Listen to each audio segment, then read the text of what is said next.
Ukážem vám, ako dobre viem typovať farby. Buď červená, alebo čierna. Prvá bude červená. Druhý pokus.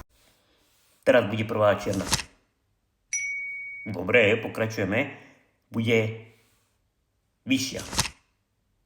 A dal som nižšia. Zle som klikol, ale nevadí.